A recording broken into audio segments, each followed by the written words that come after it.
1m65, un physique jugé parmi les plus denses de l'histoire du bodybuilding, un titre de Miss Olympia obtenu par un seul petit point face à un juge qui était aussi son ami personnel.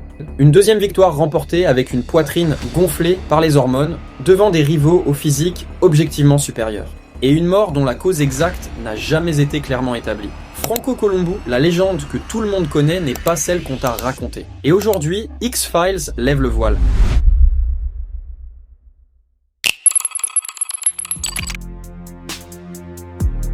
Ololai, un village de bergers accroché aux montagnes de Sardaigne. Franco naît en 1941, enfant chétif qui se fait régulièrement tabasser. À 11 ans, il se met à la boxe pour ne plus subir. Plus de 30 combats amateurs plus tard, il raccroche les gants trop durs pour le corps. Il part travailler comme maçon en Allemagne et c'est là, en 1965, qu'il croise un jeune colosse autrichien encore inconnu, Arnold Schwarzenegger. Une amitié naît instantanément. Les deux hommes partent ensemble pour les États-Unis, financés par Joe Weider, l'homme qui contrôle tout dans ce sport, les magazines, les compétitions, les carrières. Une dépendance qui va tout expliquer par la suite. Dans les années 1970, les stéroïdes anabolisants sont parfaitement légaux, en vente presque libre. Le produit roi de l'époque, le Dianabol, un anabolisant oral qu'Arnold Schwarzenegger a lui-même reconnu publiquement avoir utilisé, sous suivi médical selon ses dires. À côté, deux autres piliers du stack Golden Era. La testostérone injectable et le décadurabolin, un anabolisant apprécié pour ses effets sur la récupération articulaire. Tout le plateau des années 1970 baigne dedans, c'est un secret de polichinelle de l'époque, jamais vraiment caché. Franco appartient à cette génération-là, à cette culture-là. Et le corps humain, lui, ne négocie pas avec la chimie. Ces produits provoquent une liste d'effets bien documentés aujourd'hui. Gynécomastie, un développement anormal des tissus mammaires, hypertrophie du muscle cardiaque, chute du bon cholestérol, hausse du mauvais, tension artérielle explosive et dégâts progressifs sur le foie et les reins. Sur les photos de sa deuxième victoire à l'Olympia, en 1981, on distingue une légère gynécomastie chez Franco, signe classique d'un usage hormonal poussé à l'extrême avant une compétition. Dans le milieu, on raconte encore aujourd'hui que ce soir-là, il t'aurait admis en privé que ce concours-là lui avait demandé plus de produits que le reste de sa carrière. Après quoi, il a raccroché pour de bon. Franco est mort à 68 ans, un âge respectable. Mais dans ce sport, beaucoup n'ont pas eu cette chance. Prends par exemple Dallas McCarver, un colosse de la génération moderne, mort en 2017 à seulement 26 ans. L'autopsie a été formelle, cœur, reins et foie massivement hypertrophiés. Le médecin légiste a directement pointé l'usage chronique d'hormones stéroïdiennes et non stéroïdiennes comme facteur ayant contribué à sa mort prématurée.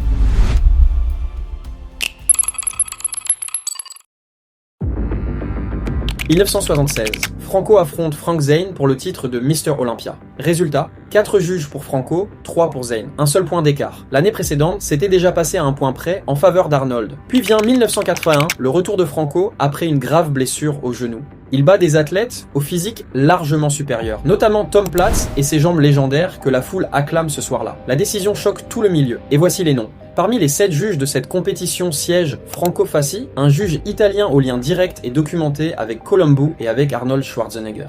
Roger Schwab, le head judge de ce concours, reconnaîtra lui-même des années plus tard que la sélection du jury avait posé un problème sérieux. Il l'expliquera noir sur blanc dans une interview accordée au journaliste John Hanson. Et derrière tout ça, Joe et Ben Weider, les deux frères qui possèdent l'IFBB, qui financent les athlètes, qui publient les magazines qui les rendent célèbres et qui choisissent les juges qui les couronnent.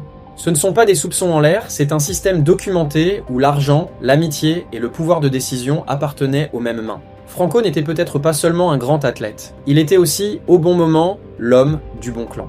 Ce que le public ne voit pas, ce sont les décennies de dégâts silencieux. L'usage intensif d'hormones et de produits de l'époque, combiné à des charges d'entraînement extrêmes, laisse des traces profondes sur le système cardiovasculaire, un risque aujourd'hui bien documenté chez les athlètes de cette génération. En 1977, une blessure grave au genou pendant le World's Strongest Man manque de mettre fin à sa carrière. Il continue malgré tout, repousse son corps encore et encore. Personne ne peut affirmer avec certitude que les produits de l'époque ont directement causé ce qui allait suivre, mais dans un sport où des dizaines d'athlètes du Golden Era sont morts prématurément de problèmes cardiaques, la question reste ouverte et elle dérange. 30 août 2019. Franco a 68 ans, en vacances comme chaque été près de San Teodoro, en Sardaigne. Il se baigne. Un malaise le frappe brutalement. Héliporté en urgence vers Olbia, il est déclaré mort à son arrivée. Et voilà l'anomalie. Aucune autopsie n'a jamais été rendue publique. Les rapports de presse eux-mêmes se contredisent, certains parlent de noyade, d'autres d'un arrêt cardiaque en pleine nage. Pour un homme dont le cœur avait porté un tel corps pendant plus de 50 ans, la question reste sans réponse officielle claire. Arnold Schwarzenegger, dévasté, lui rendra hommage publiquement, le décrivant comme son partenaire d'entraînement préféré, celui dont l'étincelle dans le regard ne s'éteignait jamais. Franco Columbu reste une légende, un petit homme qui a écrasé des géants, un ami loyal jusqu'au bout. Mais son histoire est aussi celle d'un sport bâti sur la chimie, les faveurs et le silence. Un système où l'amitié pouvait peser plus lourd que l'objectivité et où le corps payait toujours la note en coulisses.